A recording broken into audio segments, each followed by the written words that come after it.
alaikum. I hope you are keeping well, and inshallah I hope you've benefited from the 10 days of Muharram. Inshallah today we're going to have a special lecture for Ashura. Our series commentary on Dua Arafah inshallah will continue Fridays. Every Friday inshallah will continue that. But today, inshallah, we're going to have a different lecture. So the topic is not going to be commentary on Dua Arafah, inshallah, as I said. That one will continue every Friday till, inshallah, we finish that lecture. I think we've covered half of the dua, a little bit more than half of the dua. And inshallah, we'll continue because I think Dua Arafah has been very beneficial, at least for myself, in order to have a better understanding of Imam Hussein and Ashura. But having said that, inshallah, Dua Arafah every Friday will continue. Today, I'm going to talk about something which I think is very beneficial for us, very important, in order to place ourselves correctly, in order to know what is our stance, where is our position. So we're going to have a very important topic, and that is the difference between the way Imam Hussein, Prophet, Imam Ali, God look at insan, look at the events that happen, and the other way of looking at insan and the world and all of that. And then we will try to see if we are actually looking at insan in the same way as Imam Hussein or not. Because one of the important things that inshallah today I will try to get across is that claiming to be with Imam Hussein does not mean that you are on his side. And this is one of the challenges of being in this world. See, when you're in this world, you can be fooled or deceived by appearances. How so? You can have the appearance of a good person, whereas inside there are all sorts of issues. And as a result of that, you may slowly get deceived as well. Oh, I'm a good person. Or it's so easy to shout, I love this person. I am with this person. Right? So you can get the appearances, but not having the real essence. And this causes a lot of problems. Why? Because sometimes we forget. And I'm going to tell you that this has been going on from the very early on that the Prophet came. There were many people who were close to the Prophet but did not think like him. And that's why you see towards the end of Prophet's life, in a lot of the surahs, there are so many verses that tells people, guys, your appearance is very different to what's inside you, right? There's a lot of that. And you see the same is with Imam Ali, the same is with Imam Hussein. A lot of people around them who are not looking at the world at insan the same way they were doing. So now I want to tell you that the battle is going on is not, for example, between Husseinis and like Yazidis, because a lot of people try to do that. We are with Hussein, we are Husseini, let's go and fight, for example, evil, let's go and fight injustice. This is not the battles that have been going on in the world, no. There are two ways of looking at insan, and the battle is between these two. And you will see that these two sides have very different ways of engaging in a battle. And unfortunately, we have not only misunderstood this, but we are also telling it wrong to the next generation. We have been deceived ourselves, and the deception is being carried out in the next generations. In other words, we are introducing Imam Hussein to people, Imam Ali to people, as if a person on the camp of Umar bin Saad is introducing Imam. And I'll explain this how.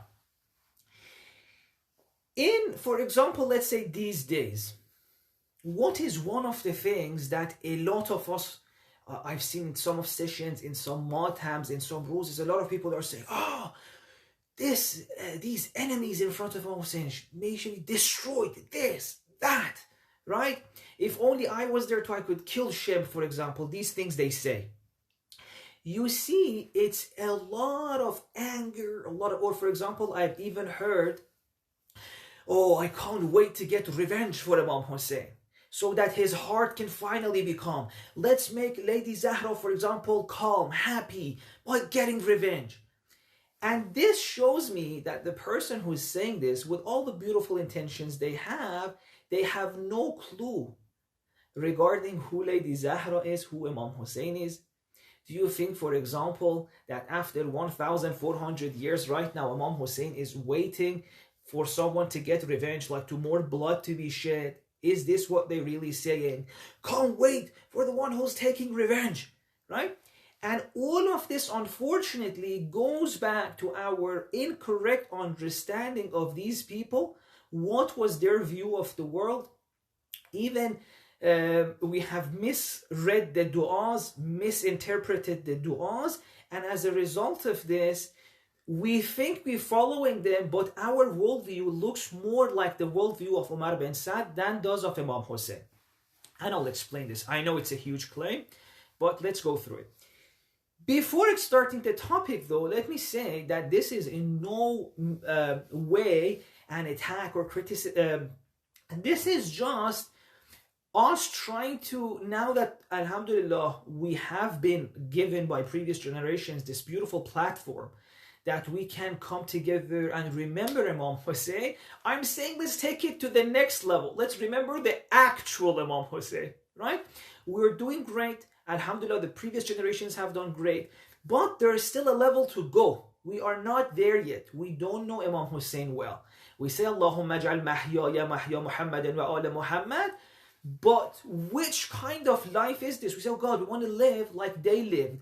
But then whatever we say, whatever comes out of our mouth has nothing to do with what they wanted.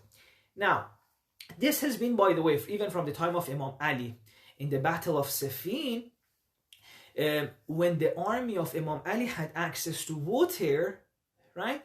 The people around Imam Ali were like, yes, now we're going to do what they did to us. Right? We're going to go and block their access to water. And then on the other side, these were so people on the side of Imam Ali. But on the other side, right? On the other side, on the side of Muawiyah, someone goes to Amr and says, you know what? The side of Ali have water now there. And the people are saying, we're going to block your access to water. We're scared. What do we do? And Amr bin As, even though he's on that side, he knows Imam Ali better than his friends.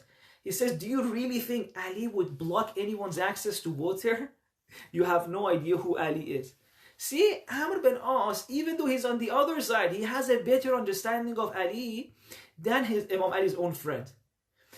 They were with Imam Ali, but they were like, no, we have to go and block the water, block their water. And one says, no, what's the point of that? What are we here to do? That's not what we want. You see, you can be next to Imam Ali and have a view at insan which allows you to deprive them of water.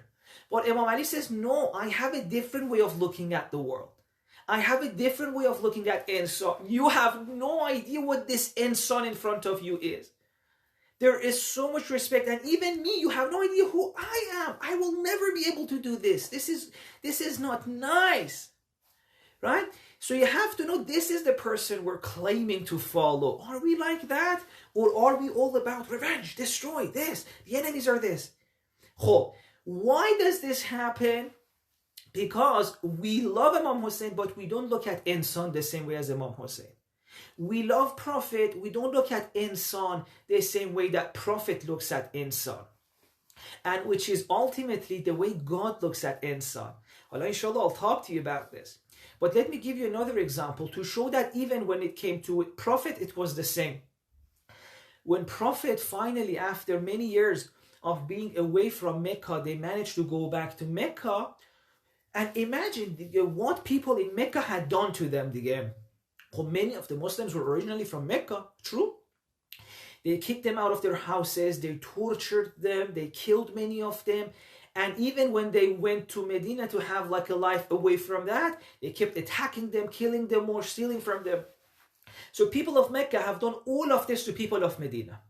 Now, after a long time, they're going back to Mecca. The Muslims are going back to Mecca, right? Now, you can see at this point, it's a very beautiful point in history, which again shows us that the vision Prophet has of insan cannot be easily transferred to people as soon as they call themselves Muslim. Just because I'm a Muslim, I love Prophet, I love Imam Ali, doesn't necessarily mean that you're looking at the world the same way as them. And this showed itself very clearly on that day. When Muslims are going back to Mecca, a lot of them are chanting, yes, today is the day of taking our revenge. You guys kicked us out of our houses. You guys killed us. You guys tortured us. Today, we're going to take revenge. And the Prophet's like, guys, what? No. Al-yawm yawmul marhamah. Al-yawm yawmul marhamah. Today is the day of mercy. Today is the day of love. It's of the forgiveness. And don't tell me if I, for example, tell you that Imam Hussein showed love to enemy. Like, do you know what the enemy did to Imam Hussein? Do you know what the enemy did to Prophet? Do you know what they did to Hamza, the uncle of Prophet? Do you know how much they broke the hearts? Do you know how many Muslims they tortured? How many of them died when they were being tortured? So don't start this game of, do you know what they've done? Because do you know what they did to Prophet? And still when he went to Mecca, he was like, no, today's the day of mercy. Why? Why is the Prophet like this? And why are we not like this? Because we are not. We are not. Just look at our wishes. Look at the things we try to transfer to the next generation when it comes to Imam Hussein. Yes, I'm going to take revenge of Imam Hussein. It means we don't even know Imam Hussein well. And it's very important. We are not looking at the world, at insan, the same way, unfortunately. Now this, as I said, is the main topic for today. And of course, I will try to explain to us what is this view that they had of insan that made them such people, and also I'll try to link this back to our life. So bear in mind, this is what we're going to talk about. It's not that in the world there are some Shemris and Yazidis and then some Imam Husseinis, or that there are some Muslims and then there are some non-Muslims, or whatever crazy category we believe in to put ourselves on the good side. Because, one of the ulama had a very beautiful point. He said Imam Hussein has been remembered for many centuries, and all the time people who remembered him, they always fought there on his side, right? Have you seen anyone who would commemorate Ashura and say, oh, what if we are on the wrong side? What if there's something wrong with me? No, it's so crazy. We've deceived ourselves with these categories that, no, we're on the right side. Yes, this is me, Hosseini, and then beautiful. But if you look at history, for 14 centuries, that's what's been happening. The first person who mourned Imam Hussein, who started sessions of mourning for Imam Hussein, was Yazid, right? He first ordered to kill Imam, and then when things are going bad, he said, no, now let's have mournings. Let's turn the tables, right? And then you saw a lot of people getting up and saying, we want to take revenge, whereas none of the Ahlul Bayt supported them. So you can see, and this has been going on. Sometimes you see two sides fighting each other, both saying we're with Hussein. So just to have sessions for Imam Hussein, just to have this love, does not mean we're on the right side. These categories don't work this way. In the same way that at the time of Prophet, there were so many people who categorically were in the right side, right? They were Muslims, categorically, they were fine. They were in the category. But how many verses in the Quran are, masalan, telling the Muslims, in your heart, I know what's happening. You're not with the Prophet. And they showed it again. They showed it. They showed it that they were categorically on the right side of history, but categorical, that doesn't mean anything. So it's not about who you claim to support. It's not about whose name you put on your children. None of this matters. What matters, it is what is your worldview, what is your view of insan, and is that worldview and is that view that you have of insan the same as Imam Ali or not, right? So let me give you one thing. Is insan in your eye something that can be, for example, you can deprive of water? And this shows two things at the same time. Like the people on Imam Ali's side who wanted to deprive people of Muawiyah from water. They didn't know two things about insan. One, that an insan on the other side, even though it's your enemy, you don't do that. You are not allowed to disrespect insan like that and not give them water, right? And also yourself. You're not allowed to do this to yourself. this thing you are, this soul created by God. You're not allowed to use it this way. Like this cruelty does not suit you. You are from God. This cruelty of not giving people this water does not suit you. Right? They didn't know these things. But they were next to Imam Ali. And I want to say the same is true with many of us. We still don't know the rank of insan. A lot of our dreams are dreams like people who were there. So, having said that, now let's go and see what was this view of insan they had.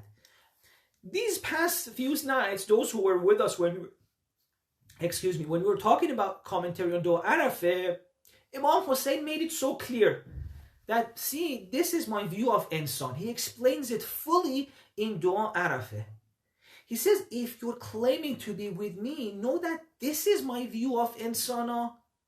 Don't claim to be on my side, for example, if this is not the worldview you have. What are some of the qualities of insan? What respect does it deserve, this insan? We'll see in Dua Arafah. And it's very beautiful because Imam says, baby, this is the way God looks at insan. So you're only going to succeed if you start looking at insan in the same way that God does. And he explains, see, insan is a divine project. Every single person is a divine project of God. It's in Dua Arafah. This doesn't stop anyone from being part of this, right? I'll talk about it later. No, every single person is part of this. He says, long before every single human being is created, God has a plan for them. It's in Dua Arafah, word by word. God has a plan. I have created this soul. And Imam Hussein says, in the world, no one has power to create except for God. And God says, from my power of creation, I'm going to give to this insan. So, God's power of creation given to insan. And then this insan is protected by God even before coming to this world, even before being born, right? God says, Imam Hussein says in Dua Arafah, that from generations to generations, throughout history, this empire comes, that empire comes, this empire goes. God keeps this person and says, you know what, the time for you has not come yet. This gift of creation I have given you, God's power within us, right? God's power within us.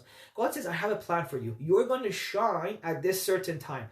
So let me carry you throughout history. Let me protect you. And when the time is right, you will be born in the exact place where you can shine the most. Even the family we're born into, even the place we're born into. All of this is the place in which we could have shown ourselves the best way.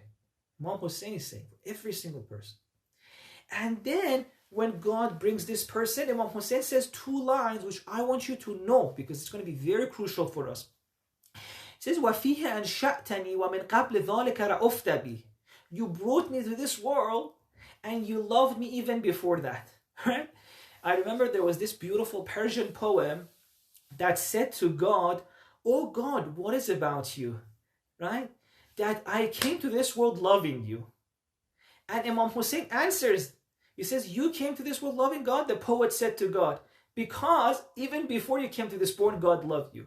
So you never started the love. God started the love, and that was way before you even came to this world. Right? وَفِيهِ أَنْشَأْتَنِي وَمِنْ قَبْلِ ذَلِكَ رَأُفْتَ بِي. And this is not about you and me. This is about every one of us. Me, you, every single person in this world. Think about all the people right now that you may even hate. Right? Or for example, people we call as the evil ones in the world. Every single one of them is included in this. Every single person. I want to show you how much we're different to Imam Hussein. In our mind, right now even in this world, especially for those who are like a little bit politically minded, there are some people that, no, this person, this president, this for example, no, it's evil. But Imam Hussein says, Baba, every single one of them, I'll explain later, every single human being has been loved even before coming to this world. And then he says, وَابْتَدَأْتَنِي بِنِعْمَتِكَ وَلَمْ أَكُنْ شَيْئًا أَذْكُرًا. You started giving me blessings before I was even a thing, before I even had a name. Remember what we're talking about. What I'm talking about is this. our view of insan is very different to the view of Imam Hussein. And just by claiming we are Husseinis doesn't put us on the right side. Okay? Now, what is Imam Hussein's view? Imam Hussein's view of insan is this. He's explaining. He says insan, every single insan, was loved before coming to this world by God. It's a divine project. And then it comes to this world. And when it comes to this world, God takes care of it. And every single step of the way, God is there. He says, even when your parents feed you, even when your parents take care of you, the love they show, Imam Hussein says, God puts the love in their heart. Every single step, till you start talking. Then this happens, then that happens. Oh? So all of this, Imam Hussein says, baby, God has, can't you see how much love and effort God has put in every single human being? And then you expect me to deprive this of water? This insan, this beloved of God, do you expect me to deprive them of water, to want bad for them, to want them to die, to want them to get wasted? Hope if you think this, even if you're on the side of Ali, your worldview is like the other side. Which was the case. Imam says, no, this is not what we're going to do. Although we said this, now someone may immediately say, yes, but what about those who do a lot of mistakes, right? This love will stop. This love will stop if people make mistakes.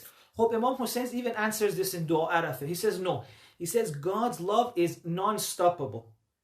I'll even read you the line. Imam Hussein says, no, don't say these things about God. يا ذا المعروف الذي لا ينقطع أبدا. يا ذا المعروف الذي لا ينقطع أبدا. Says God is beautiful. God's love, God's beauty will never stop. لا ينقطع أبدا. If you are looking at insan in the same way that God does, then your ma'ruf will also never stop. Which is what happened with Prophet, which is what happened with Imam Ali, which is what happened with Imam Hussein. Their love never stopped. Their kindness never stopped. They never deprived even their enemies of water.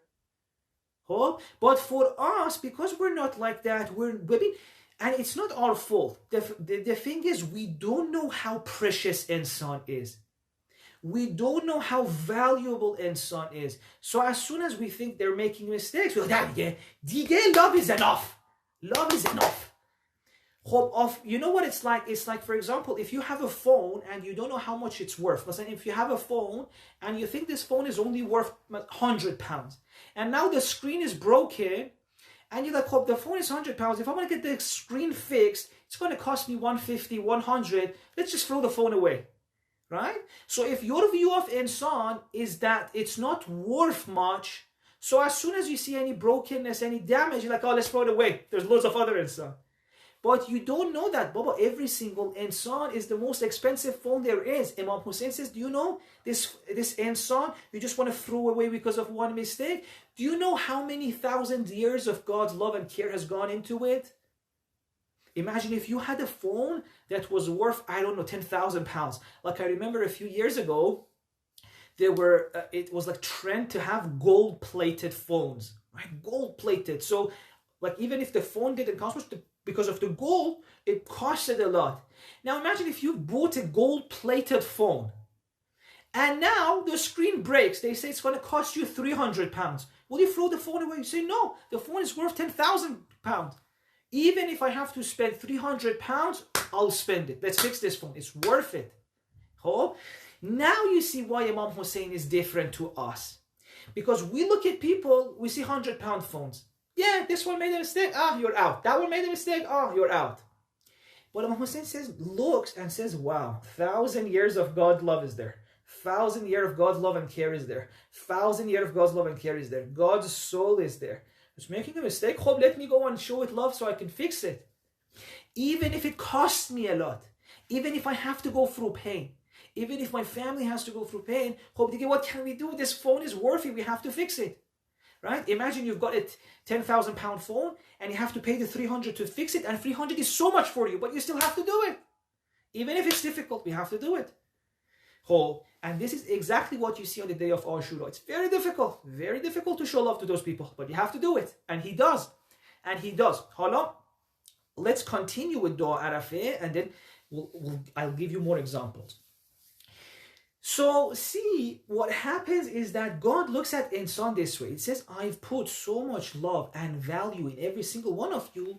And I said, immediately someone may say, what about these people who did all of this hideous crimes, these brutal acts? دیگه God's love should stop دیگه at that point God's love stops دیگه. Imam Hussein answers in dua عرفه وَلَمْ يَمْنَعْكَ جَهْلِي وَجُرْأَتِي على أن دللتني إلى ما یقربونی الک الا ما یقربونی الک. خب پس دیگه محسن خودش says دیگه لم یمنعک جهلی و جرأتی. My mistakes, my shortcomings, even my audacity will never stop you from loving me. Imam Hussein sees, Baba, when I look at insan, this is what I see. Even when it makes mistakes, God still loves it. خب دیگه Imam Hussein is reporting دیگه insan, even when it makes mistakes, even when it challenges God, even when it has audacity to go one-on-one against God, still God loves it. Imam Hussein is saying. And not just that, Imam Hussein Dua explains, Baba, insan is so important for God. Even when it makes some mistakes, God doesn't allow anyone to know. How many of us, we've made crazy mistakes, terrible mistakes, that even if our loved ones knew, they would have stopped talking to us. At least I know, I'm not proud of some of the things I've done. But there are a lot of people who don't even know. Because God is like that. God says, no, I don't want everyone to know. I don't want to expose you. You know how many things about us which God never exposed? Well, Imam Hussein says something which is even more beautiful. Imam Hussein, in that line, he has Ya Akram man afa, about God. Imam Hussein says about God, you are the most beautiful, the most noble when you forgive. And Ayatollah Jawadi Amuli here has a beautiful point. He says, you know what's one of the noble things about God when he forgives? He says sometimes when God forgives, God sees that still this insan remembers. Masalan, God says, I've forgiven you, but so I know you forgave me, but I remember I did this. And it's making me feel bad, I feel terrible. He says, okay, I'll make you forget. Ayatollah Jawadi says one of the ways God shows love when he's forgiving is that it makes you even forget the wrong you've done. And that's why they say, for example, inshallah, once we all heal, and of course, if we've made a mistake we have towards a person, we'll definitely want to go and correct that. That's a different issue. But if it's just something that, let's say we've corrected that, but still we feel terrible. He says, God will even help you forget so that you're not suffering. This is God. Not only our mistakes don't stop him from loving us, he even helps us. So, let's just remember again, where are we? What we are talking about is that the issue, Afwan. Why am I saying Afwan Arabic? Okay, معذرت میخوام. The issue is not whether you claim to be with Hussein, with Ali, with Muhammad sallallahu alaihi wasallam, or on the other side. No. These categories, chop them and put them aside. My mom told me don't say anything, throw them away. That may be rude. Thank you, mother. I'll try to be more polite. So, this understanding we've had, let's put it aside and consider other understanding. It's never that, let me say it in this way maybe. The issue in the world is not a fight between bad people and good people. Because this is the way we're looking at it. There are bad people, there are good people. And usually what we do is we place ourselves in the good people and we're like, let's go take revenge of the bad people. Let's end the bad people. Let's destroy the bad people. Isn't this the view we have? Even right now. Right now, forget about issues about Imam Hussein and Shimr and all of that. Even politically, many people are like, these political peoples are bad. If only I can stop them, get them out of the office, we go, everything's going to be beautiful. So usually the way we look at the world is, okay, the problem is caused by the bad people. We're in the good people. Let's destroy. Let's get... God looks at it how? He says, no, these categories of good and bad you've created, forget about it. Forget about it. This is all you've made it. There is no such a category. There is no category that just with saying a few lines or wearing, for example, a certain cloth and doing some matam, you can be safe. No, there is no such a category. I showed you. They were next to Imam Ali, but they were thinking differently. So, there is no category that these are the good, these are the bad, and you can join the category. No, there are two ways of looking at the world and insan. What are these two ways? One way which looks at insan as something disposable. Oh, this person made a mistake. Oh, let's put him in the bad category. Destroy, problem solved. I'm in the good category. Oh, I need more power. More power to me. But the other view says, no. Baba, chi insan is disposable. This insan you put in the bad category you want to dispose of, that's part of my project. That's thousands of years of God's love and care. Oh, in this view, not only you can't put other people in the bad category, you can't even put yourself in the good category.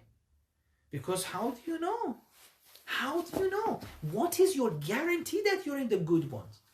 Remember what I was saying about Imam Hussein's, one of the ulama was saying, one of the great ulama, he said for 14 centuries, people have been commemorating Imam Hussein and not one group ever said, we're looking at Imam Hussein and we'll think we're wrong. No, everyone is like, oh, we are with Hussein, right? We are the right ones. Oh, how? Where did you get this guarantee from? I told you some of the qualities of this person. This person showed love to his enemy. This person showed love to his enemy, had respect for his enemy. His enemy said, I want to come back. He said, okay, come back. I've mentioned this story a lot of the times. Hur ibn Riyahi said, Imam, I know I've done this for 10 days. I've kept you guys here. I've stopped you here. Now I want to come back. What's the situation? Imam said, come. Hassan, you know what? Not only I'll forgive you, not only that, but Hassan, I'll talk to God as well. I'll talk to God. Hassan, I'll do your shafa'at. 10 days this person stopped the Imam Hussein, his family, didn't give them water, all sorts of injustices, brutalities. 1 second, I will come back. Come back. Are we like this?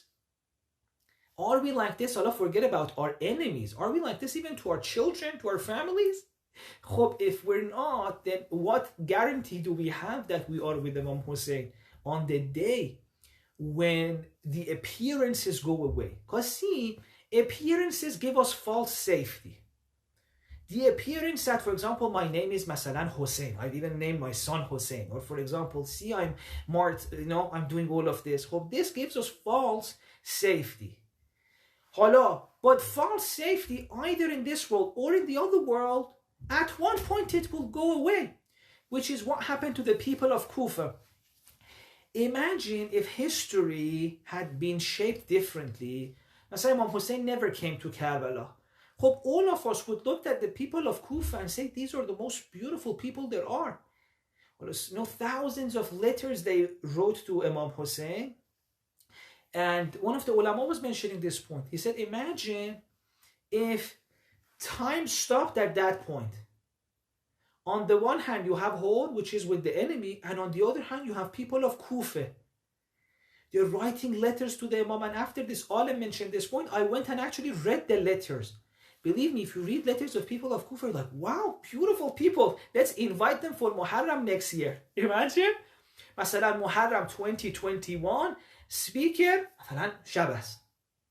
Why? Because look at the love he showed for Imam Hussein. In one of the letters, it's very interesting. Imam says,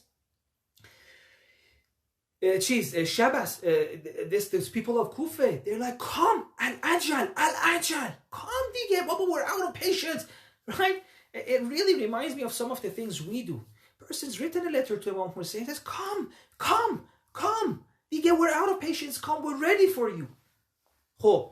If time stopped at this point, you would read this letter, there's this person written a letter to Imam Hussein, and he's saying, come to us, we can't wait. Al-ajal, the Imam Hussein, don't waste a second. Run to us, we're ready for you. We can't wait for you to be our leader.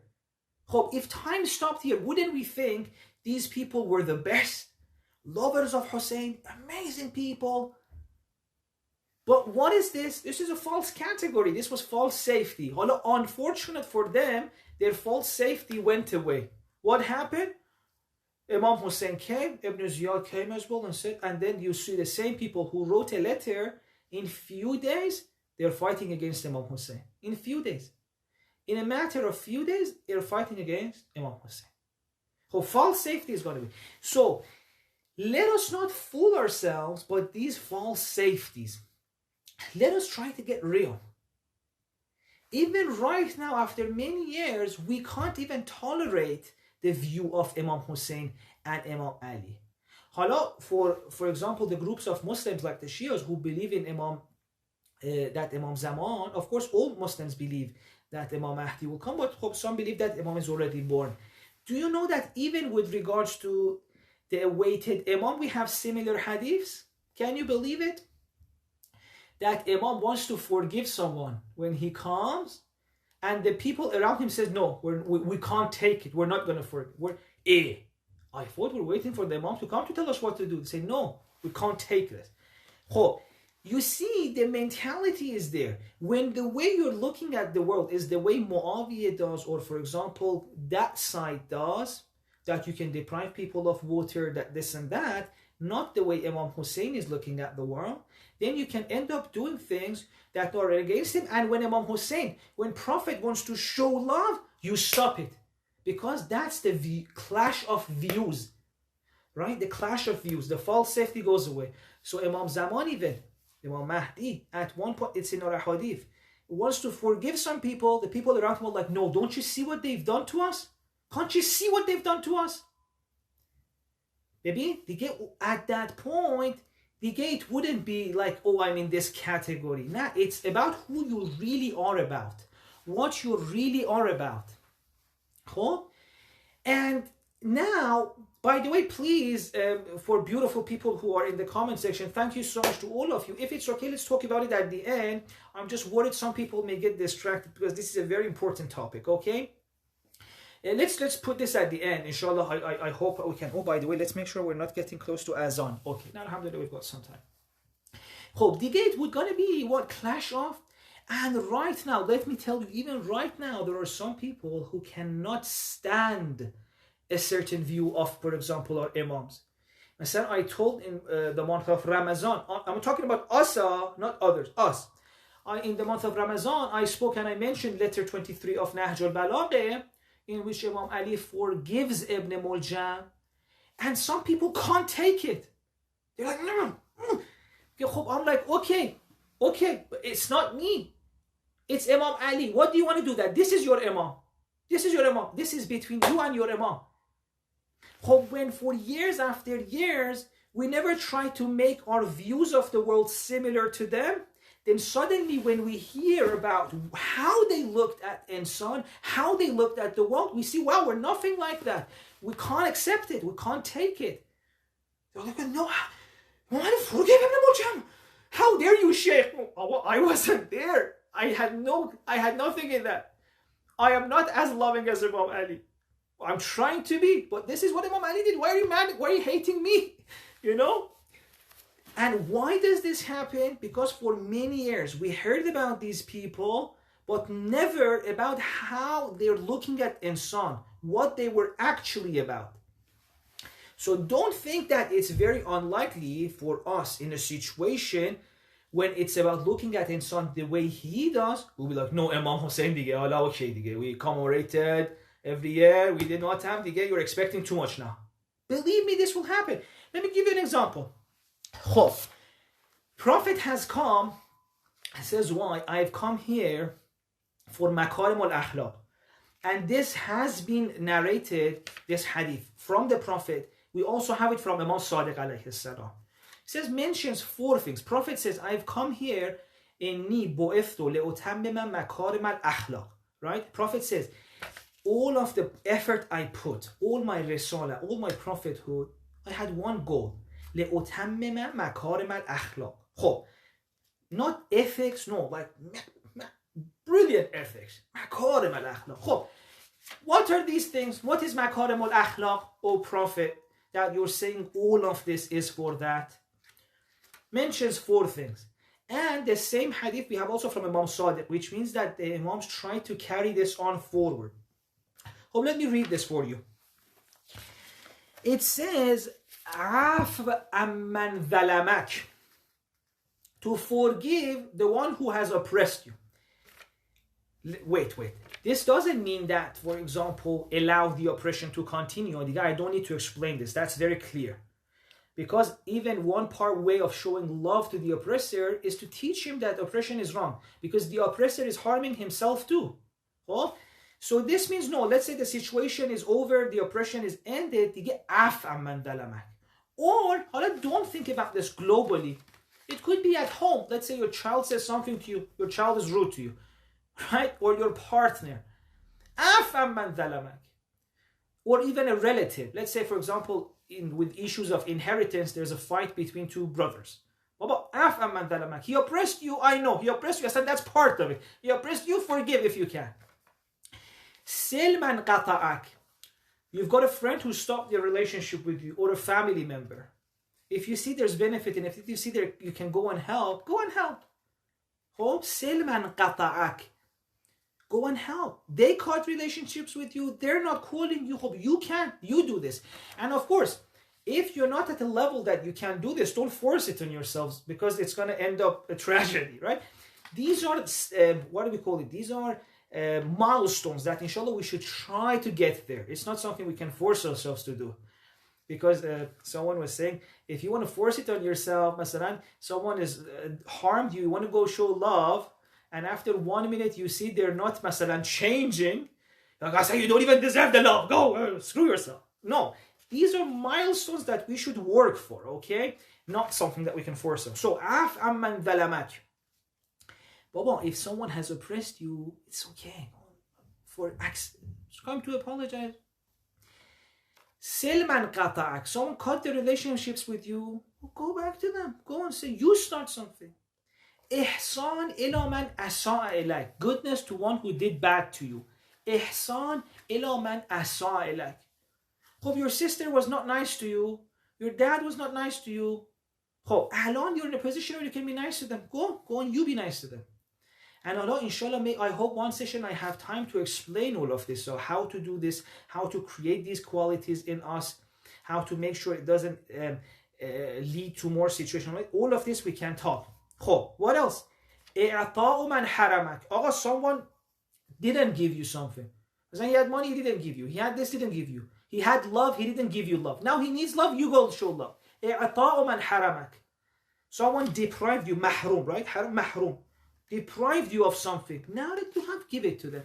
Prophet says, I came for these. This is what I'm all about. إني بعثت لأتمم مكارم الأخلاق. Prophet, what is مكارم الأخلاق? It's these ones. عفا من ظلمك، تسل من قطعك، إحسان إلى من أساء لك، وعطاء من حرمك. حالا, when you see that this is what Prophet's view of insan is, of what is right, you realize, دیگه, there is no safe category for us.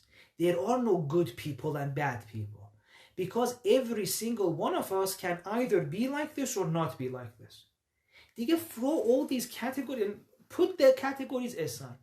Now you have to sit down with yourself and look at your life and see, am I like this or not? And when someone hurts me, am I really forgiving them? Am I really showing love to them? Imagine, honestly, imagine if all of us lived like this. Do you think there would be one relationship, one marriage between Shias, like Shias who claim to be believing in Imam Hussein and Imam Sadiq, or Muslims who believe in Prophet? Forget about everything else. If only we lived according to this hadith, do you think there would be one fight between partners? One fight between siblings? Do you think there would be one person who was misunderstood? One person who felt unheard? One person who felt lonely? Do you think there would one person remain who felt no one showing love to them? Do you think we would be in these situations where we are carrying these wounds from one generation to another generation? This generation doesn't receive love from the previous one, passes it on to the next one.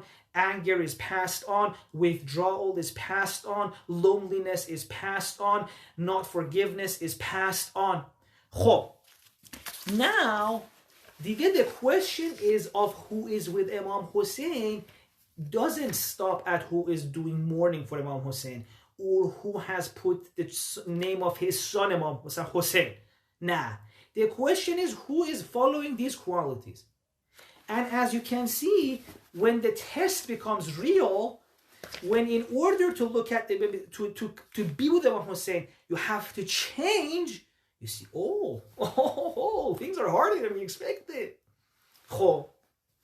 And again, who can be like this? Who can, مثلا, forgive someone who's even oppressed them? Who can even show love to someone who didn't give them love when they needed? All of this again goes back to what the discussion we had. The view you have of insan. What are you seeing insan as? Imam Hussein says, I see insan as a divine project, as a beautiful thing, as a beautiful jewelry. So even if it makes mistakes, it's worth going back, fixing it, showing love. When you look at every single insan like this as something very precious, very valuable, then you can't say, oh, let's get rid of this one. Oh, let's screw that one. Let's forget that one. Because you know that for every single person who doesn't reach their potential, in a way, it's the failure of divine mission. Failure of divine project. So it wouldn't be easy for you to say, no, this person is done. This person is screwed. Right? This is very important. You have to look at insan through the eyes of God. This insan is a divine project. So much love, so much care has gone into it. There's another thing as well that if we add to this, suddenly things would be so much easier. What is that? Imam Hussein has taken it to the next level in Dua Arafah. Imam Hussein says in Dua Arafah, do you know what is one of the people who was under direct leadership and mission of God? Like, who is it? He says, the magicians of the Pharaoh. Again, I really expect you to please pay attention. Please put all the things you've heard aside. I want to tell you something very important. Imam Hussein says, do you know who was under very special attention and guidance of God? The magicians of the Pharaoh. They initially, all the time till that incident between the magicians and Prophet Musa, they were working for who? They were working for Pharaoh. They're working for Pharaoh not just as a normal person. No, they were actually being used to bring people away from God towards Pharaoh. If you want to think about magicians of Pharaoh right now, think of someone who's, let's say, is working against God completely. Imagine the biggest media channel or the biggest person who's trying to deceive everyone away from God, away from goodness, and towards being laborers for an oppressor. Not even away from God to just know God. No, to work for an oppressor, Pharaoh. These were the magicians. Their talent, everything they had was being used for Pharaoh. Now that we know the story, we don't hate them much because we know the end of the story. Which is being a little bit silly. Because what if they hadn't told us the end of the story? So, no, these guys, finish them. These guys have to be this, that. Boycott them, do this to them, end them, cancel them, do this to them. If we hadn't heard the end of the story. But Imam Hussein says, no, Baba, God is not like that. God is not as, ajul as you guys. Literally from Dua Arafah, Imam Hussein says, God is not ajul. God says, you know what? These Sahare, you have no idea. I know what I'm doing with them. I know. They've got an amazing talent.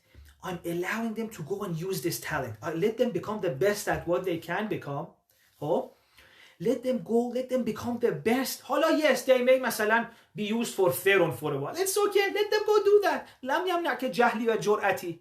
Let them make mistakes, let them even challenge me. Right? They were using their power to prove there is no God. God said, it's okay, let them do that. Let them do that. I have an idea, I have a plan. Stay with me. This is in Dua Arafah. Imam Hussein is saying this. God says, let them go make a mistake. Let them be the best in their work. I have a plan. What is your plan, God?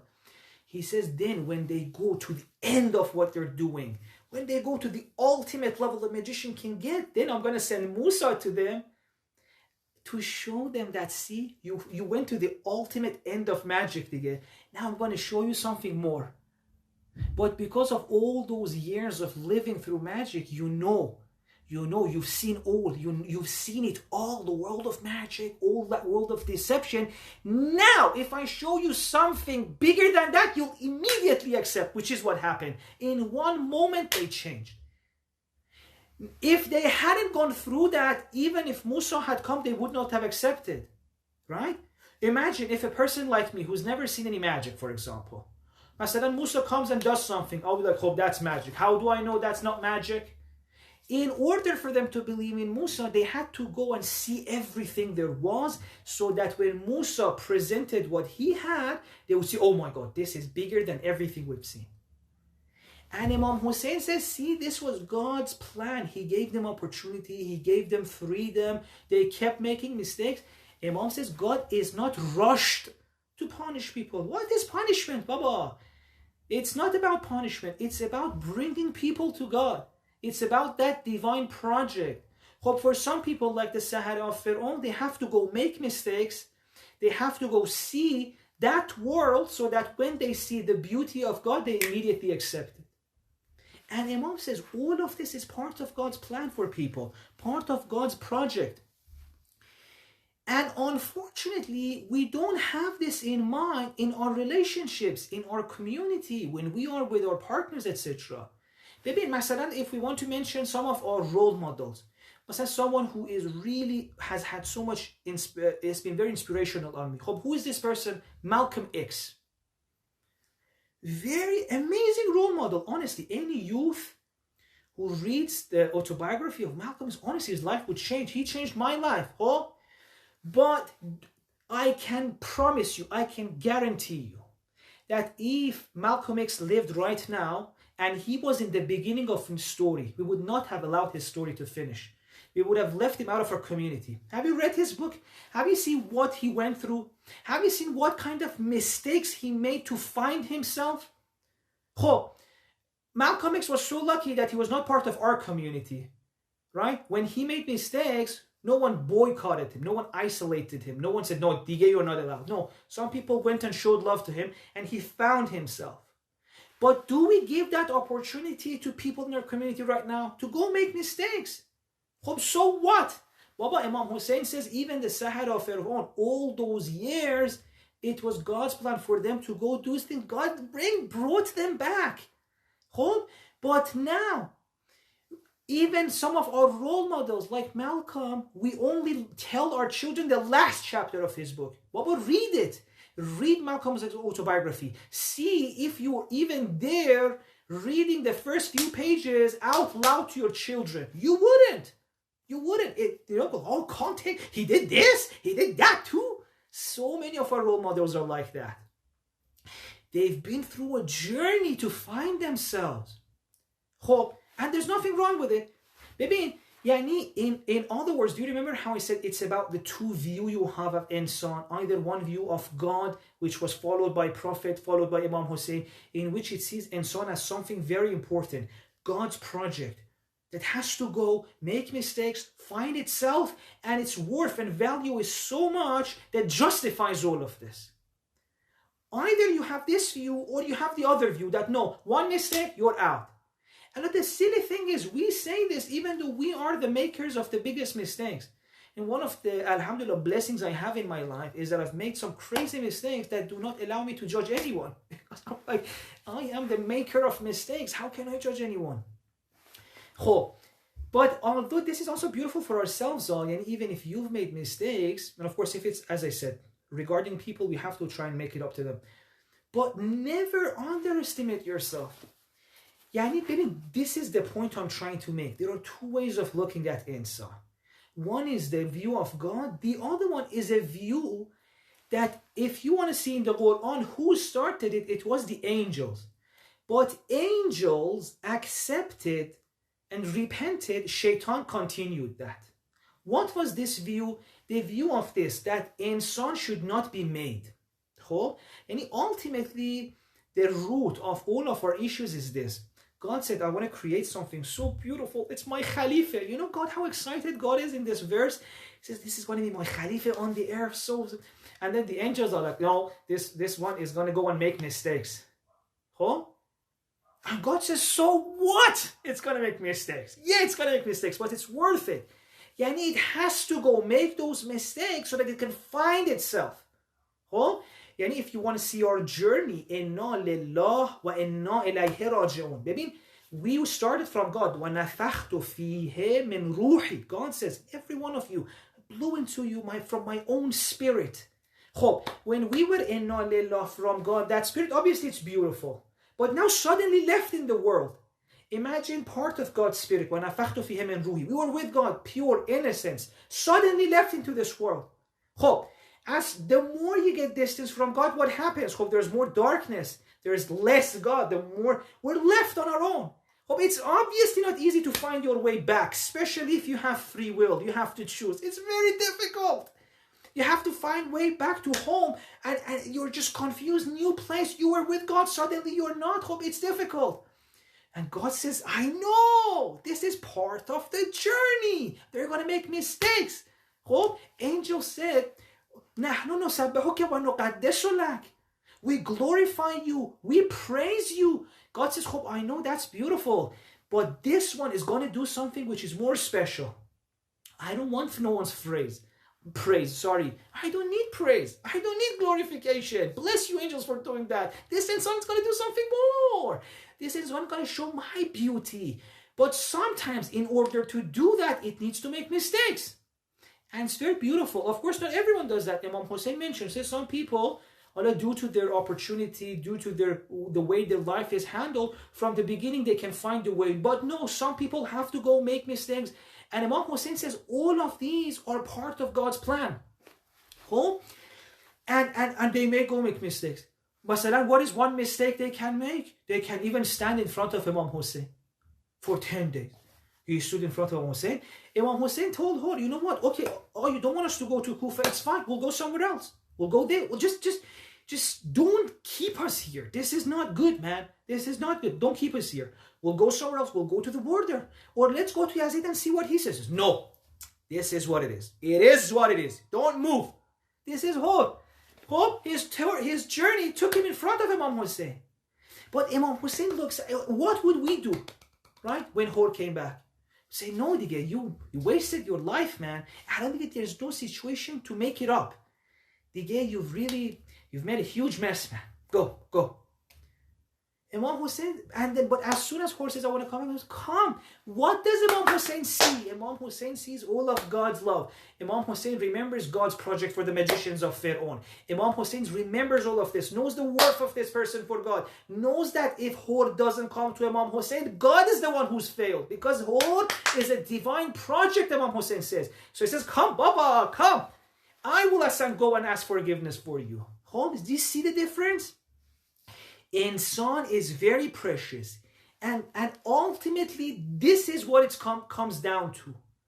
Do you look at insan as this thing that is receiving dua arafe, unconditional love of God, la yanqata'u abada, will never stop. La yanqata'u abada, Imam Hussein's word, God's love for insan will never finish, will never stop. وَفِيهَا أَنْشَأْتَنِي وَمِنْ قَبْلِ ذَلِكَ رَأَفْتَ بِي, and started from before this person was even alive. When you look at people like this, or do you look at people the same way that angels initially looked at them? Or these are the ones who make mistakes, and if they make mistakes, because see what angels are saying before their repentance. It's very naughty. They say, insan is going to make mistakes, so don't even create them. Yani they want to finish the story from very beginning. Which is what we do every single time with bad people in the world. We see there's a bad person, masalan, we call it bad. Otherwise, if we know what is bad, we would see we are the root of all, masalan, some of the badness. But we see someone, we say to God exactly what angels say to God. This is a bad person. Why did you even create it? Let's get rid of it. Isn't this, there's something from which the angels repented? So it ultimately comes down to this. My time is running over. I will end this live session and inshallah start another one. Maybe we can have a Q&A. Thank you so much for joining us. And this was basically a discussion on 2 ways of looking at insulin. I will not start another live session for Q&A. خب بسم الله الرحمن الرحیم. I had to end that live session because, as I said, Instagram only allows 1 hour, and we had hit the end of the 1 hour, so I had to end that one and start another one. So inshallah now,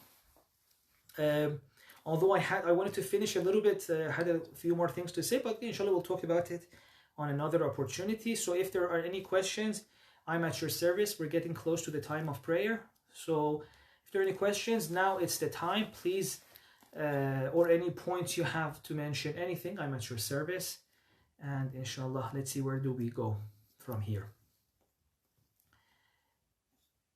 Does Allah still love us even if we continue committing the same sin? As I said, God's love never ends. Oh, لا ينقطع أبدا. Imam Hussein says, يا ذا المعروف الذي لا ينقطع أبدا. Oh, this is very important to realize. Asan, God's love for us is not because of our actions. Oh, and this is very important. A lot of us think God loves us for our good actions. So if we're not doing good actions, we're doing bad actions, it will stop. Oh, but you have to know that Imam Hussein says, no, Baba, it has nothing to do with your actions. God's love started for you before you were even born. وَفِيهِ أَنْشَأْتَنِي وَمِنْ قَبْلِ ذَلِكَ. قَبْلِ ذَلِكَ means before that, before my birth, you loved me. Oh, if God had unconditional love for you before even your birth, it means it has nothing to do with your actions. It's because of who you are. You have essential worth. You are so important, so precious, essentially. Oh, if we think, now the question becomes, what is the point of our actions then? Why should we act? Imam Hussein again answers in Dua Arafah. He says, baby, let me make something very clear. We said something. You are unconditionally loved, important, worthy, valued by God. Nothing will stop that. يا ذا المعروف الذي لا ينقطع أبدا. It would not be قطع. Never. Now someone says, why should we مثلا pray then? Why should we have good actions? Imam Hussein says, baby, let me make something clear. You're not doing any of this for God. God doesn't need your prayer. God doesn't need your kindness. God doesn't need anything from you. Your fasting, your reciting Quran. God doesn't need any of this. Why should I do this? Imam says, baby, with your actions, what happens is that your eyes open to this unconditional love that you've been receiving. Because if you think about it, a lot of us, we don't feel loved. A lot of us, we don't feel we're essentially, we have worth, essential worth. How does this show itself?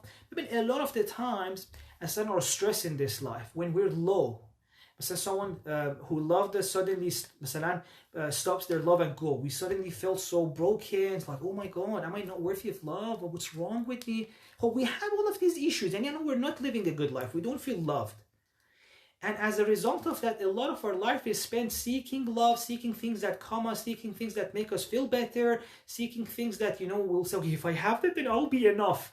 Why is all of this? Even though from before we were born, we were enough.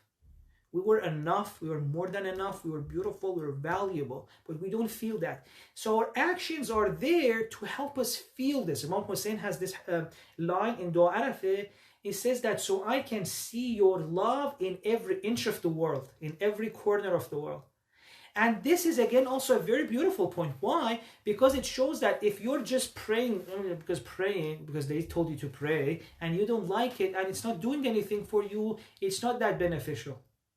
And if it's only to check a box, but it doesn't make you feel more loved, it doesn't make you feel more worthy, it's not doing much. So we are unconditionally loved, we have unconditional essential worth. Nothing we do is for God because God doesn't need anything. So why do we do things? It says in order so that we can feel this love. So the result of prayer should lead to feeling loved. If it's not, we're doing it wrong. We should change it. And a person who's been praying for 5 years, 10 years, who's been reading the Quran, who's been reading the du'as, has to read it in this way. And if you don't feel more loved than, for example, a year ago, if, for example, these 10 days of Muharram came and we don't feel more loved, then we haven't done it right. So that was the question. If there's any other question, if someone dies not fulfilling their purpose they were created for, that means God has failed. At least in this world, دیگه. But the beauty of it is that God doesn't leave us in that world. That's a beautiful discussion we will have. That many of us, inshallah, will find our way after we die. Of course, it's way better and easier to find it here, دیگه, because why not feel loved earlier?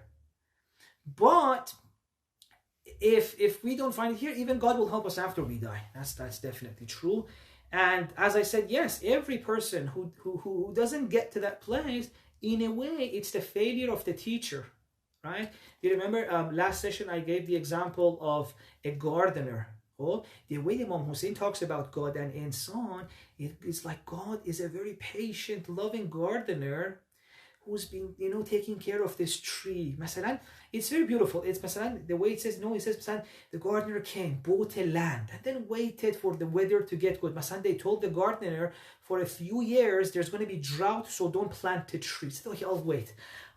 And he had, masalan, this tree in his mind, waited. Then when the weather got better, the drought went away. He said, okay, I'm going to plant the seed. And then watered it, kept it, till it grew. Now, if this tree doesn't bear fruits, the gardener has failed. The gardener is going to be broken, right? Which is actually in one of our adiyah, in the dua, Imam says to God, it's very beautiful. He says, if I go to hell or if I don't reach my potential, okay, you will be upset. Your prophet will be upset.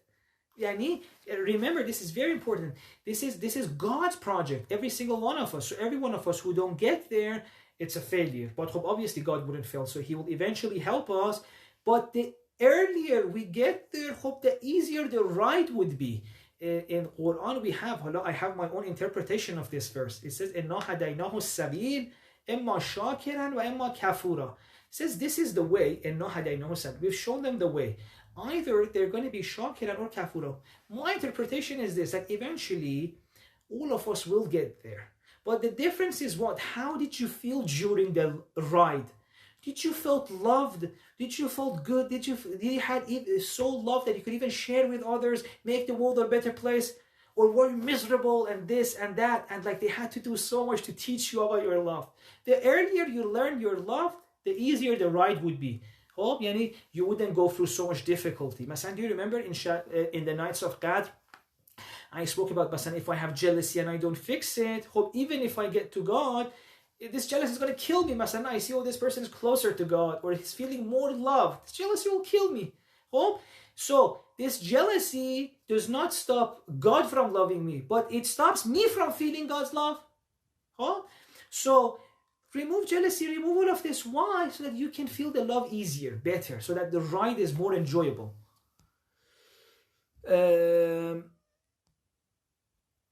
I'm trying to see if we have more questions.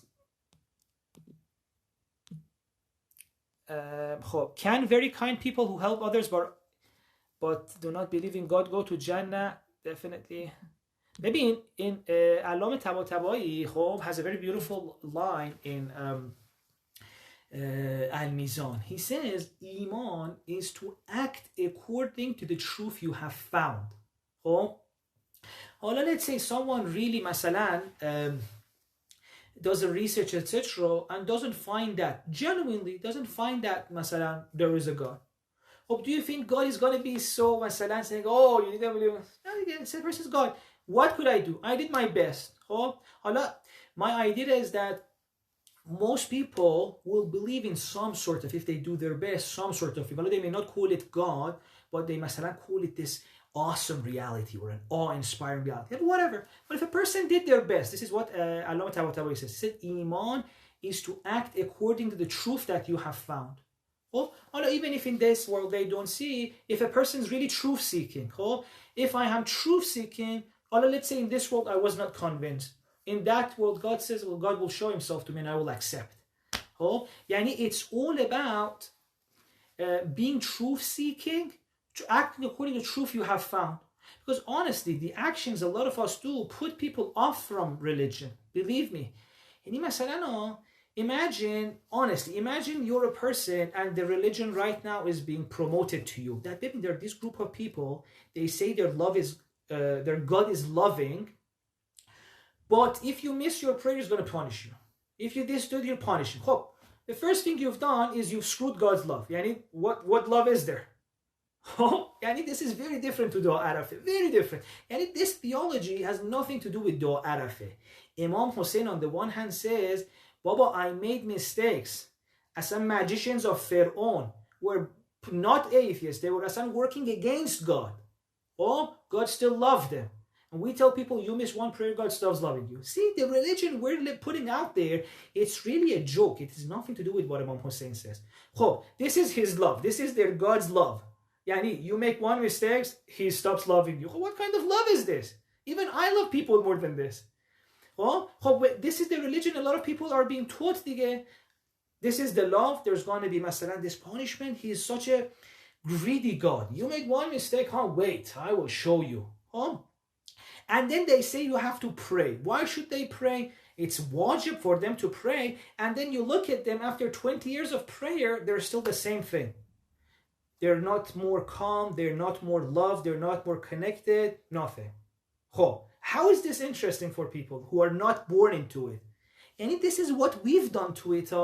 This is what we've done to religion. And we have this talent of praying for 60 years and not changing, which is, of course, as I said, because they've taught it to us wrong. They've taught it to us completely wrong. Or, masalan, you can commemorate 10 days for Imam Hussein, and then after Muharram, get angry with your children. How? Get angry with your wife. Hala, masalan, let's say you're working on your anger. Fair enough, I know, working on your anger is difficult. But if you had an anger episode, you have to go kiss their hand to forgive you. This is Imam Hussein. And how can you, masalan, commemorate 10 days for Imam Hussein and afterwards still be angry with your partner, with your children? How? I don't get that. If this is the Hussein, this is the religion we're showing to people, obviously a lot of people won't like it. Well, they won't like it. The Prophet said, why did I bring religion? I've written it here for you. The Prophet said, I brought religion for this. Makarim al-akhlaq. Af amman zalamak. To be able to forgive the one who's hurt you. Sil man qata'ak. Someone who's cut you off, you can go back to them. Ihsan ila man asa'a ilayk. You can show kindness to the one who did bad to you. And i'ta'u man haramak. If this is not in us who are claiming to be a part of religion, obviously a lot of people wouldn't want to be part of it. And can't you really judge them? Once our worldview, our look of insan becomes like Imam Hussein, then yadkhuluna fi dinillahi afwaja, which is what Imam Sadiq said as well. Imam Sadiq said, if you guys really lived like us, everyone would love to hear you. But we don't. We don't live like them. And that's the problem. So is there a difference between love and attachment? There is. We've spoken about this in our... which series was it? I think it was in the Spiritual Healing series. No, in Spiritual Sundays. In Spiritual Sundays, one session I spoke completely about that. Yes. But the love I'm talking about is very beautiful. What happens? There's two types of love. A person who hasn't understood their own worth. Okay, we have to go for prayer as well. A person who hasn't felt this love of God. You know, the one that we talked about today in Dua Arafah. Says you were loved before you were born without any action, unconditionally. If we don't feel this, what happens? We want it. We want it. If we don't feel it inside from God, what's going to happen is that we're going to go out seeking it from others. Either other things or other actions or objects or a job or something. Because there's a God-shaped hole inside us for His love that's now lacking. So natural thing is no judgment. If you don't feel that love, you're going to go out seek for it. And imagine if let's say I found a person who for now is filling this hole. Like I needed love and now this person is giving it to me. Definitely I'm going to become controlling. Definitely I'm going to become manipulative because now you're the one filling my love, my need for love. If you go away, what's going to happen? You're taking part of me with you. Obviously, it's going to be difficult. Obviously, it's going to be attached to you. Obviously, it's going to be, I'm going to try to manipulate you. Either I'm going to be angry and controlling you. Hey, stay at home. Don't go see your mother. Right? Or, for example, there's all sorts of ways of controlling. Masalan, you want to distance yourself from me. I'll look upset and sad. All of this is ways of controlling others, manipulating others. Sometimes I may even control you. How? by suppressing myself, like I don't share my opinions. Let's say I don't have a friend, and now a friend is coming to me, showing love to me, feeling that need. One way to control that friend is for me to say, you know what, abandon myself. I'll never share my opinion. What if I share my opinion, my friend doesn't like it, and she leaves me, or he leaves me? As once this we don't feel this love inside, then we got to get it from outside, and then as soon as someone shows it, we're going to come up with all sorts of ways to keep it there. And sometimes these ways are actually damaging to us. Imagine someone who never asserts herself, never shares her opinion, scared that if I share my opinion, what if my husband leaves me? Or what if my friend leaves me? And the person abandons herself to make sure the source of love is still there. It's a controlling. But, so this is one way which leads to attachment and some issues. Not that there's anything wrong with being loving people, but imagine now there's another way of being in relationship with people.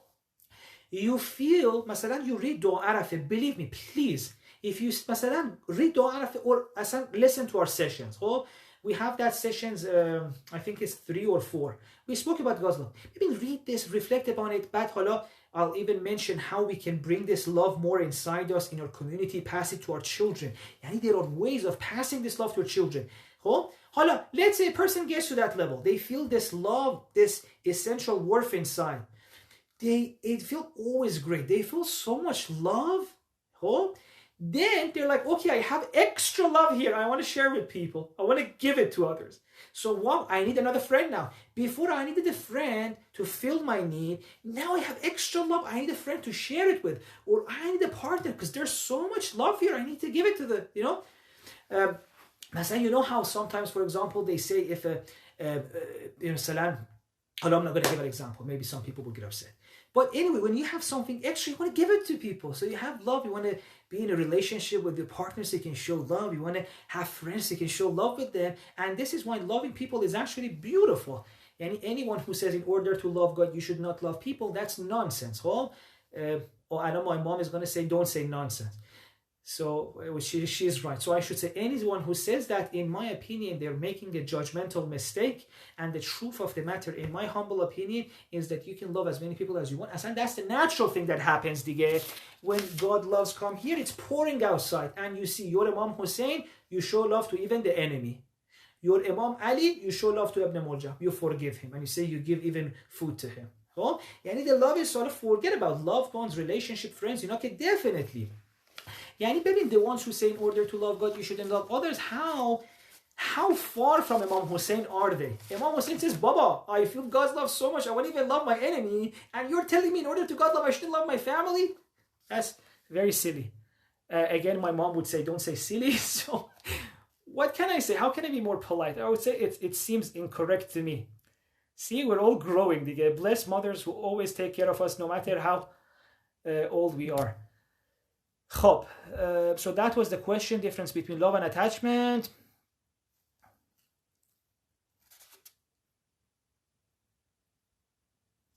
The question about hell, inshallah we'll talk about that one day. But know that it's hell is within us. Masalan, I said jealousy.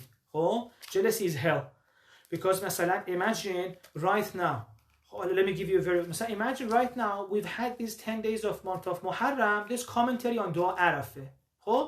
I personally enjoyed it so much. I was reading Imam Hussein's lines. It changed my mind. It was beautiful. A lot of people also seem to be enjoying. So alhamdulillah, we had a very small community. We were reading Imam Hussein's Dua and having so much fun and loving us. And these 10 days, I had so much...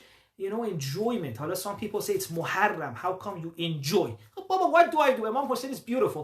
I enjoy his beauty. You want to make that haram too? You want to say in Muharram, don't enjoy Imam Hussein. Imam Hussein is so beautiful. I enjoy reading his dua. Make that haram. What should I do? These 10 days, we read commentary on Dua Arafah, and I got honestly crazy with God's love. It's so beautiful the way God loves us. We enjoyed it. Life was beautiful. Now imagine if I, for example, had jealousy inside me. Masalan, so my lectures is getting 200 views. I go online and see, mashallah, this other lecture is getting 2,000 views. If I have jealousy within me, all of that joy, all of that beauty, all of God's love would be destroyed. That person getting 2,000, 200. this is not worth it. Oh, hope that would destroy my own life. Baba, everything is beautiful. You're enjoying beautiful people, beautiful company, beautiful dua. We're having, who cares? 200 views. Another person, mashallah, he's worked harder, he's getting more views. If I have jealousy in me, that number alone would ruin everything for me. 10 days of enjoyment gone. And that's hell.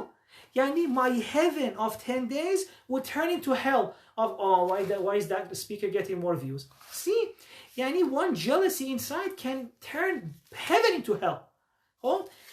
And of course, God wouldn't, even if I was jealous, even if there's someone jealous, God doesn't leave us with our jealousy. God will help us heal. Because ultimately, God wants all of us to feel the love. So God would come to you and even help your jealousy. So that's no problem. But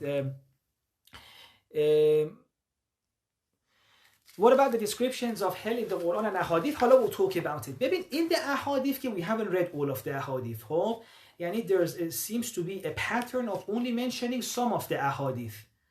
Right? And if you look at the Adiyah, look at the full comprehensive scope of the Adiyah and the life of the Prophet, the way he dealt with people, you will see how Quran makes sense as well. Masalan, let me mention some of the hadiths they never read for you. Masalan, there's this hadith that, you know how we spoke about the magicians of the Pharaoh, but we have it about the Pharaoh.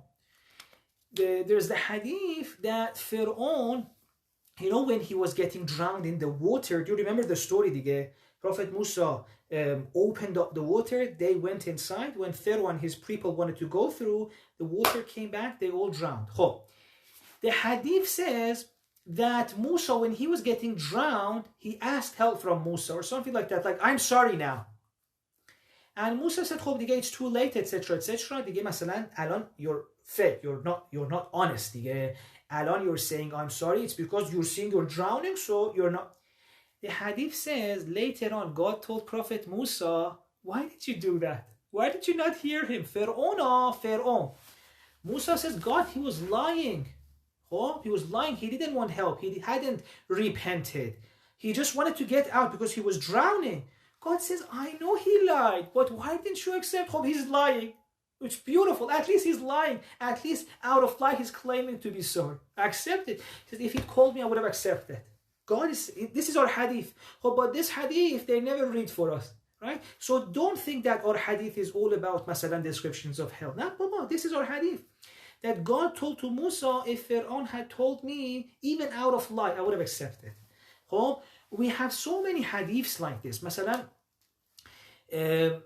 Imam, even in our du'as, masalan, there's this du'a from Imam Hussein that says, God, you were so nice to me, from Imam Ali, I think, from Imam Ali. He says, you were so nice to me in this world. I made mistakes, you allowed me to make mistakes, you never exposed me, you covered my sins, you made me even forget. You're so beautiful like this. How is my death going to change your beauty? Like, you're beautiful, you're showing all of this love. How come suddenly if I die, you'll stop being beautiful? What power does my death have over you? Are we saying that as soon as he died, God changes? This is Imam Ali saying, no. Imam Sajjad again, in another dua, I put this in my Instagram. Imam Sajjad says, God, if I have lived a good life with good actions, and managed to feel your love, I'll come there among your love and beautiful. If I didn't feel your love, if I made mistakes, if I made bad actions, then I will come that way to your maghfirah. So again, everything is good. Because God's maghfirah, God's forgiveness will help me heal. So God is not this, greedy person waiting to punish us. But again, as I said, this doesn't mean that our actions are worthless. No, because the earlier you manage to feel this love, the easier life would be for you. Maybe life is very difficult. I know it, you know it. Masalan, we have to deal with the stress of providing a life, and then, dealing with the stress, illnesses of our loved ones. But masalan, later on in life, you have to take care of, masalan, your grandfather, who's masalan getting ill. This person gets Alzheimer's. You have to be there for them, and it breaks your heart. They don't remember you. I say, man, it's very difficult. Life is very difficult. But masalan, you open the news, you see a beautiful masalan child getting killed in this masalan stupid attack on a مثلا oppressed country. خب all of this مثلا is pain from all. خب don't you want to find a source that makes all of this easier early on? The result of good action is this: at least you bring God's love to your heart, so the ride is less difficult. The ride is beautiful. The fact that I'm saying even after our death God would be there for us doesn't mean that we should wait till then. Why not start enjoying earlier on? But life is very difficult. It's very difficult, honestly. If it was up to me and there was no God in this world, I would not want to be alive. Amount of pain, amount of difficulty, and especially the more you love people, the harder the world gets. Because if you don't love others, you only care about your own suffering of the more people you love, the more people suffering you care about. It becomes very difficult. Why not bring this love of God earlier on so it's not difficult? If someone says, if God is going to show love to us even after we die, then what's the point of our good actions? You tell them, the point of our good actions is that we start to feeling God's love earlier on, and we can, inshallah, change this place into a much more beautiful place. Sheikh, when reading the Quran, there is so much focus on hell. Why isn't there more about love? There is. I'm going to show you. Inshallah, we'll talk about all of that. I really understand your frustration now, but I'll talk about it.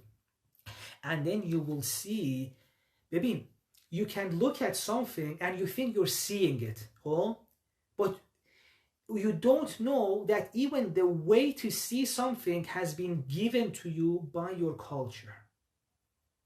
This is very important. And inshallah, in our discussion of Quran, this will come in handy. Maybe how many of you had read Dua Arafah all these years? Many people are reading Dua Arafah دیگه.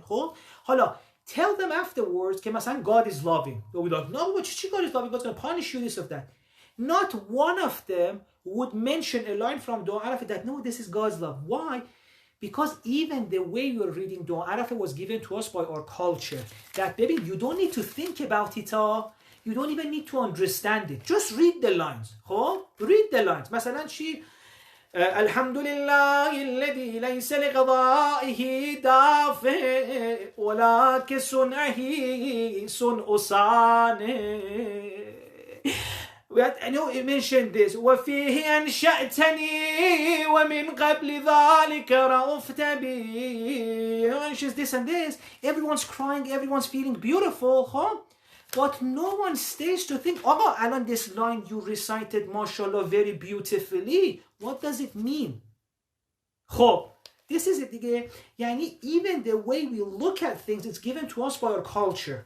Many of us have read Dua Arafah every year, but have not seen what's inside it until this year in this commentary. Honestly, listen to these sessions we've had, these night sessions so far. Inshallah, we're going to continue every Friday because I'm madly in love with Dua Arafah. Listen to these 9 sessions and tell me honestly if any of this were ever mentioned when they were just reciting it. So this is what I'm saying. We looked at it, we passed it on to our next generation, none of us knowing what it says. Baba, مثلا Imam Hussein has that line, وأوجبت حجتك علي بأن ألهمتني معرفتك. I read the translation, both Persian and English. I was like, what does this say? Even the translation didn't make sense. But once you explain it, once you open it up, you realize, Baba, if I say this, Alan, they're going to boycott me. They're not going to let me lecture anymore. But this is what Hussein is saying. But even, we don't care. All these people read the translation, not even one of them thought, what does this even mean? And you made incumbent upon me the revelation of your proof. What does that mean? Honestly, many people read that. I'm sure none of us understood it, and we thought, alhamdulillah, we're getting the sawab. Alhamdulillah, we have passed the love of Imam Hussein to the next generation. Look, everyone's reciting Dua Arafah. Beautiful. But this line, there's so much lesson in it. It's saying that you have God's direct line inside your heart. بأن ألهمتني معرفتك means God, you reveal to me your knowledge. Inside every single one of us, God speaks. There's God's voice within us. God sends His knowledge directly to our heart. And Imam says in this passage of the dua, this direct communication inside you with God is prior to religion in importance. Yani مثلا if they explain something to you in religion and it's inside you feel, oh, this seems cruel. Imam says, don't you ever sacrifice your own feeling for what they tell you. This is what I'm going to ask you about. Right? Yani it says the good and wrong. You have the main source inside. Of course, it has to be guided. You have to read. But it says, this is what أوجبت حجتك علي. And this is the proof that God's going to ask about.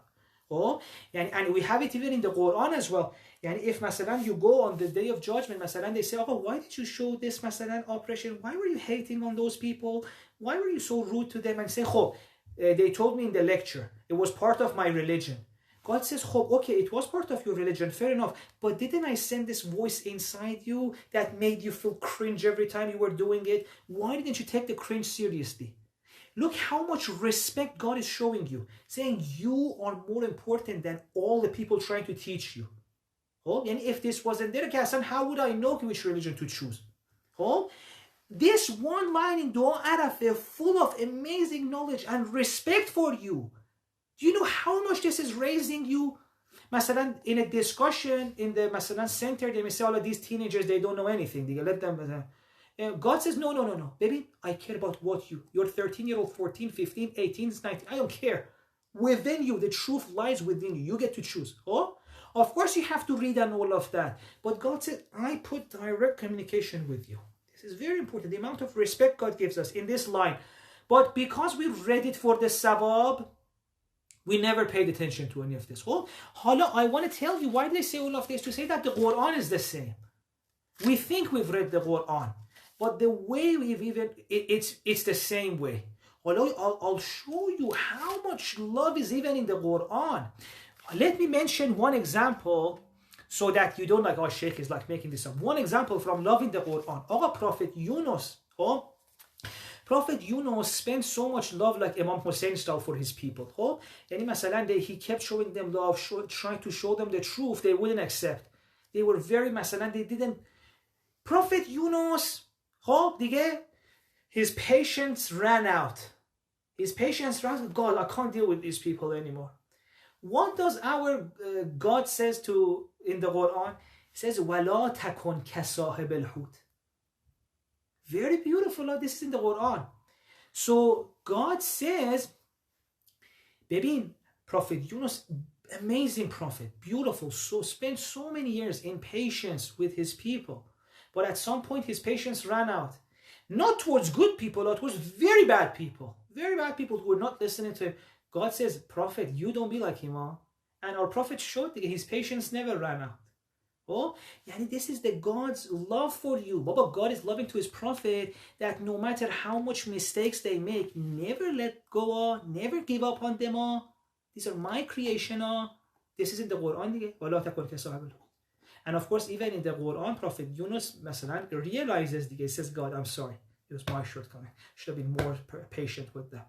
Oh, and we have that hadith as well in which God says to one of his prophets, the reason you can give up on them so easily is that you didn't create them. If you'd created them, show them the love I showed to them, you wouldn't have given up on them. And what is this creation? Imam Hussein explained in Dua Arafah. Do you want to know what is creation? Watch our first few sessions on commentary on Dua Arafah. Oh, and this even in the Quran there is so much love, but we have to, inshallah, look at it this way. I would like to add this because people may get confused, listen to their heart and leave what the lecturer said. Of course, Ali John, of course, definitely. I mentioned that as well. Definitely. Everyone else also knows that. We're going to read, we're going to do our research when we want to listen inside. Definitely. Thank you so much, Ali John. That's definitely true. And of course, inshallah, many people are like that. We listen to what's inside us, but of course, we need to read. As the Quran says, listen to everyone. We'll read all the books. You have this voice inside you that enables you to choose. So you listen to different things out there, and then you choose the best one. Definitely. Thank you so much for putting that out. And perfect. Thank you so much, everyone. It's time for prayer. I hope you enjoyed this session. And be in Allah's love and care. Thank you so much for joining us. Do you know you just made heaven? Speaking about Imam Hussein, God's love together in this is our heaven دیگه. Alhamdulillah. And take care of yourselves, and I hope that we actually become like Imam Hussein inshallah. Thank you so much. Take care. Wassalamu alaikum wa rahmatullahi wa barakatuh.